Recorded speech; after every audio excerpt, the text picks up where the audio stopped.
Europe আমেরিকাতে তো চাঁদাবাজি চলছে না, এখানে চলবে কেন? যেই সমস্ত কাণ্ডকীর্তি আমাদের পলিটিক্যাল পার্টিগুলো অতীতে করেছে, আপনি মনে করেন এই সমস্ত পার্টিগুলো দ্বিতীয়বার ভোট চাইতে আসতে পারতো ইউরোপ আমেরিকার দেশে হলে? দেখেন, আমাদের দেশে নির্বাচনটাকে শেষ পর্যন্ত যেখানে আনা হয়েছে, এটা তো নির্বাচন নয়। নির্বাচন ছিল নাকি বলেন? এটা এই যে আমিন আমিন নির্বাচন, গভীর রাতের ভোট, এগুলো কোনো নির্বাচন তো নয়। এইটা দিয়ে আপনি নির্বাচন জাজ করতে পারবেন না। নির্বাচন বলতে আপনি ইউরোপ আমেরিকার নির্বাচন দেখেন, নিদেন পক্ষে ইন্ডিয়ান ইলেকশন দেখেন। আমরা সেরকম চাই, তাহলে আমরা আমাদের অধিকার আনতে পারবো। এবং লড়াইটা ওই জন্যে করছি, আমরা এই জন্য লড়াই করছি। আমরা যখন আন্দোলন করছি তখনও বলেছি, এ বাদ দিয়ে বিকে বসানোর লড়াই আমরা করি না। কিন্তু এখন ভোটের পরে যদি মানুষ বিকে ভোট দিয়ে দেয়, তাহলে কী করবেন? বলে না, ভোট দিলে কেউ, আমি দেবো না ক্ষমতায়, তো সে তো স্বৈরতন্ত্র। অতএব এইটা আপনাকে মানতে হবে। কিন্তু আপনি 1 বছর ধরে যদি পারেন লাগাতার ক্যাম্পেইন করতে থাকেন, ভাই যদি আপনি বিকে ভোট দেন, ওরা যদি ক্ষমতায় আসে, তাহলে কিন্তু এই এই এই হবে, ভোট দেবেন না। মানুষ ভোট না দিলে ঠিক আছে, আপনি জিতলেন। কিন্তু যদি আপনি ক্যাম্পেইনটা নাই করেন, মানুষের কাছে যদি না দেন, তো সাধারণ মানুষ তো এতটা জানে না। আমাদের লেখাপড়ার মান, আমাদের রাজনীতি বোঝার মান সাধারণ জনগণের কম। সেটা তো জনগণের দোষ নয়, সেটা আমাদের দোষ। সামগ্রিকভাবে আমাদের মানুষের, আমাদের শাসনের দোষ। তাদেরকে আমরা সেই রকম শিক্ষিত করে তুলতে পারিনি। কিন্তু যেই সমস্ত কাণ্ডকীর্তি আমাদের পলিটিক্যাল পার্টিগুলো অতীতে করেছে, আপনি মনে করেন এই সমস্ত পার্টিগুলো দ্বিতীয়বার ভোট চাইতে আসতে পারতো ইউরোপ আমেরিকার দেশে হলে? আমি তো মনে করি পারতো না। অথবা যদি ভোটের জন্য দাঁড়াতো, তাদের মানুষ ভোট দিত না, বলতো তুমি এই করেছো, এই করেছো। এখানে মানুষ ডাইরেক্টলি কোয়েশ্চেন করতে পারে। আমাদের এইখানে তো এই কোয়েশ্চেনিং সিস্টেম হয়নি এখন পর্যন্ত, কিন্তু আমরা গ্র্যাজুয়ালি সেই জিনিসটা গড়ে তুলতে চাই। লড়াইটা এক টার্মে শেষ হবে তাও কিন্তু আমরা বলছি না।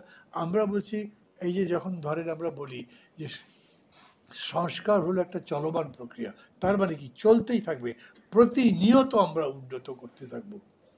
ইউরোপ আমেরিকার দেশগুলো ধরেন কেউ একটা টুথব্রাশ বানায়, সেই টুথব্রাশের সংস্কার করে, একটু বাঁকা করলে কেমন হয়, মাঝখানে যদি একটু বাঁকা করে দেন, তাহলে সেটা দাঁতের গভীরে প্রবেশ করতে পারে, মাড়ির ভেতরে কত রকম চিন্তা করে, কমফোর্ট যাতে বেশি হয়, মানুষের কাজ যাতে বেশি হয়। অন এভরি প্রোডাক্ট তাদের এই কাজ হয়। আমরা তো মানুষকে কষ্ট দিয়ে জিনিস বিক্রি করার চিন্তা করি, মনে করি আরে ভাই না কিনা যাবে কই, পাবে কই, আর দাও এটাই চলবে। আমাদের দেশের এই অ্যাটিটিউডও বদলাবে যখন অন্য কেউ কম্পিটিশন আসবে, যখন আমরা কোয়ালিটির বিজ্ঞাপন করতে থাকবো। আমি মনে করি সেরকম করে দেখবে যে জিনিস বদলাতে থাকবে। অনেক কিছু বদলেছে না আমাদের দেশে, কোয়ালিটি অনেক বদলেছে না। আমরা এখন ওয়ার্ল্ড স্ট্যান্ডার্ডের গুডস যেমন পাই, সার্ভিসও পাচ্ছি।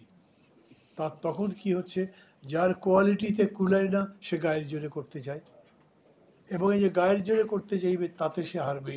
যদি আমরা সাহস করে দাঁড়িয়ে বলতে পারি যে না, এরকম করে চলে না, এরকম করে চলতে দেওয়া উচিত না, আমি মনে করি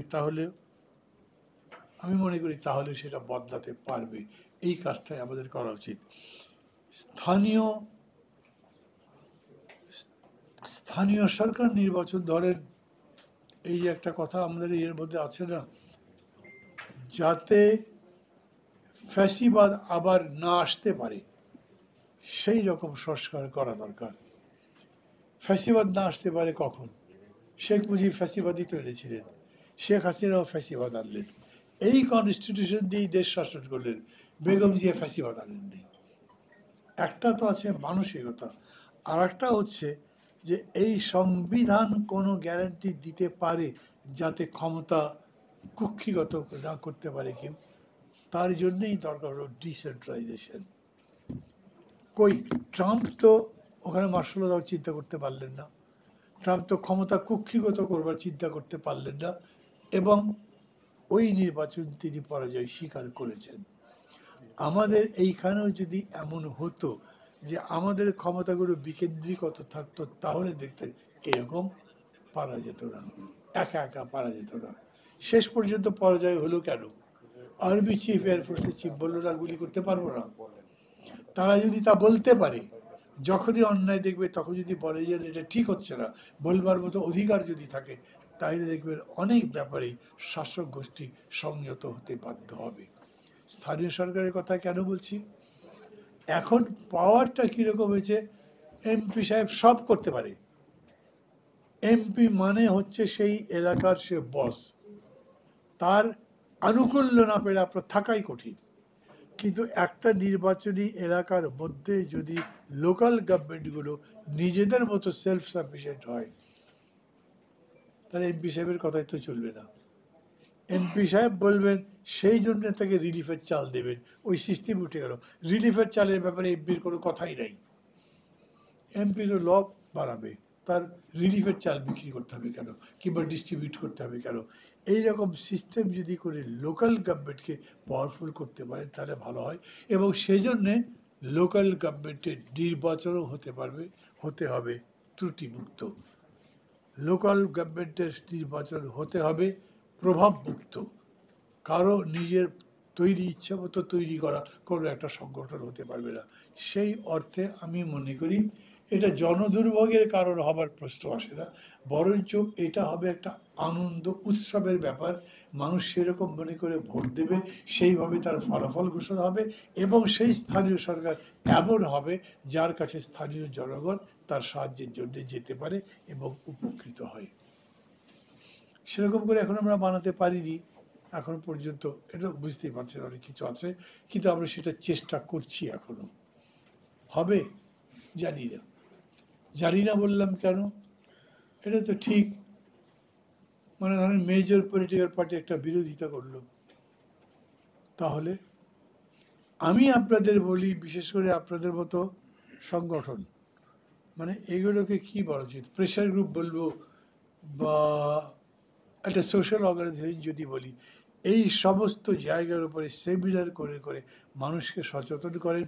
পলিটিক্যাল পার্টির কাছে মেসেজ যাক যে তাদের এই সমস্ত হাই হ্যান্ডেডনেস মানুষ পছন্দ করছে না, এর বিরুদ্ধে একটা প্রতিরোধ গড়ে উঠছে। কিন্তু বাস স্ট্যান্ডগুলো, স্টিমার স্টেশনগুলো, নদী বন্দরগুলো, বহু জায়গা রাজনৈতিক নেতাদের দখলে আছে। এখন সরকার এটা মুক্ত করতে পারতেন, আমি মনে করি পারতেন, কিন্তু সরকারে সেই ওই যে নোয়াখালী মানে হ্যাডম নাই, সাহসী নেই, ওটা করবে যে সে সাহসী নেই। যতগুলো এইরকম ইম্পর্টেন্ট স্থাপনা আছে সেখানে অ্যাডমিনিস্ট্রেটর দিয়ে দিত গভর্নমেন্ট, তাহলে সরকারি বাস্তা, এই যে রাজনৈতিক বাস্তাদিক তো চলতো না, বন্ধ হতো। এরকম করে যত জায়গাতে এরকম ইনফ্লুয়েন্স করার চেষ্টা করা যায়, সেটা যাতে না করতে পারে সেই রকম বিধান সরকার চালু করুক। আমরা সংস্কার মানে তাই বুঝেছি, আমাদের যারা সরকার আছেন তারাও আমি মনে করি তাই বোঝেন, কিন্তু তারা হয়তো ভয় পান। একটা বিরাট মিছিল টিছিল দিয়ে দেখেন না কি অবস্থা করলো, সরকার কেন আদালতও শেষ পর্যন্ত মেনে নিল। ভয় পাই যদি এরকম হয় যে আমরা কন্ট্রোল করতে পারবো না, ওই জায়গাটার চ্যালেঞ্জ যাতে তারা নিতে পারে, জনগণকে সেই পর্যন্ত এগিয়ে আসতে হবে। লড়াইটা আরও চলবে, এক লড়াইয়েই সব কিছু শেষ করতে পারবেন তা না। কিন্তু আমি আবার বলি, ইউরোপ আমেরিকাতে তো চাঁদাবাজি চলছে না, এখানে চলবে কেন? ওখানে বন্ধ করবার যে পদ্ধতি আছে, তাহলে এখানেও বন্ধ করবার পদ্ধতি আছে। সেই পদ্ধতি আপনাকে বুঝতে হবে, সেই পদ্ধতি অনুযায়ী নিজের শক্তি সমাবেশ করতে হবে, এবং এটা বন্ধ করবার জন্য আন্দোলন করা সম্ভব হবে। আমি মনে করি যে সেরকম করে যদি দেখেন তাহলে জনদুর্ভোগের ব্যাপারটা, কিন্তু এখন জনদুর্ভোগ হবে কি না, কতখানি হবে, তার উপর একদম হিসাব করে বলা যাবে না। আমার আরও একটা প্রোগ্রামে যেতে হবে, দুটো প্রোগ্রামে যেতে হবে, এই কারণে ক্যাবলে হয়ে যায়, মাঝে মাঝে বেশি প্রোগ্রাম পড়ে যায়। তারপরে আমি মনে করি আপনাদের যে বিষয় আছে তার উপর যতদূর সম্ভব আমি কথা বলেছি, নিশ্চয়ই এরপরেও আরও কথা বলবো যখন সময় পাবো, কিন্তু নির্ভর করছে আপনাদের উপরে, যখন আপনারা আরও বেশি কথা বলতে পারবেন। ভালো থাকবেন সবাই, খোদা হাফেজ।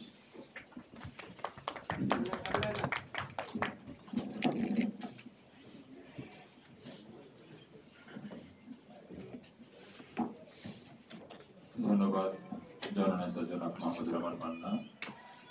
সুধীমণ্ডলী, প্রধান অতিথির বক্তব্যের মাধ্যমে আজকে আমাদের অনুষ্ঠানের সমাপ্তি ঘোষণা করছি। আপনারা